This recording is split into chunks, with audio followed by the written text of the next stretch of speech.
গত 54 বছরে বাংলাদেশে ভারতের যারা দালালরা ছিল বিভিন্নভাবে ষড়যন্ত্র এবং চক্রান্ত করেছে। বিশেষ করে গত 16 বছরে বাংলাদেশ ছিল ভারতের একটা সাপ্লাইয়ের কলোনির মতো।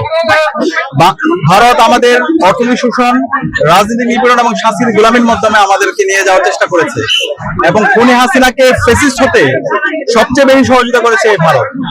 জুলাই বিপ্লবের মাধ্যমে, আমাদের শহীদদের আত্মত্যাগের মাধ্যমে আজকে আমরা এই দিল্লির দালালদের থেকে আমাদের এই দেশকে স্বাধীন করতে পেরেছি। বাংলাদেশ নতুন ভাবে স্বাধীন হয়েছে। এই জুলাই বিপ্লব পরবর্তী স্বাধীন বাংলাদেশে আর দিল্লির দালালে চলবে না। এখানে শহীদদের আকাঙ্ক্ষার আলোকে একটি বৈষম্য ইনসাফিতে বাংলাদেশ বিনির্মাণ করা হচ্ছে এখন আমাদের উদ্দেশ্য। সুতরাং ভারতের সাথে আমাদের সম্পর্ক হবে ন্যায্যতার ভিত্তিতে। ভারত যদি আমাদের উপর কোনো কিছু চাপিয়ে দিতে চায়, সেই চাপিয়ে দেওয়ার রাজনীতি এখন স্বাধীন বাংলাদেশে চলবে না। এবং একই সাথে আপনারা জানেন, এই খুনি হাসিনা যাকে ফ্যাসিস্ট হতে সবচেয়ে বেশি সহযোগিতা করেছিল ভারত, যে খুনি হাসিনা গত 16 বছরে গুম, খুন, আয়নাঘর তৈরি করার মাধ্যমে বাংলাদেশকে একটা অকার্যকর রাষ্ট্রে পরিণত করেছিল এবং সর্বশেষ জুলাই বিপ্লবে আমাদের 2000 ভাই বোনকে শহীদ করেছে, 40,000 ভাই বোনকে গাজী করেছে।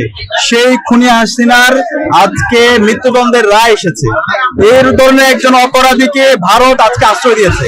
আমরা অতি দ্রুতই এই খুনি হাসিনাকে দেশে নিয়ে এসে তার রায় কার্যকর করার জন্য অন্তর্বর্তীকালীন সরকারের কাছে দাবি জানাচ্ছি এবং এক্ষেত্রে আন্তর্জাতিক যত সংস্থা আছে, ইন্টারপোল থেকে শুরু করে, তাদের সহযোগিতা এনে খুনি হাসিনাকে দেশে নিয়ে এসে এবং তার যারা দোষর আছে, তার যারা সহযোগী আছে, তাদেরকে দেশে নিয়েছে, তাদেরকে দৃষ্টান্তমূলক বিচার আওতায় নিয়ে আসতে হচ্ছে। আচ্ছা, নির্বাচন একটা ফ্রি ফেয়ার ক্রেডিবল ইলেকশন, এই নির্বাচন আয়োজনও আমাদের অন্যতম একটা উদ্দেশ্য।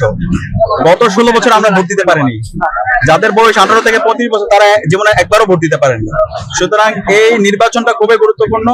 সকল অংশীজনদের জন্য লেভেল প্লেইং ফিল্ড এনশিওর করা, একই সাথে সবাই যেন নির্বিঘ্নে ভোট দিতে পারে, সকল কেন্দ্রগুলোকে নিরাপদ করা, সেটা হচ্ছে অন্তর্বর্তীকালীন সরকারের দায়িত্ব, নির্বাচন কমিশনের দায়িত্ব।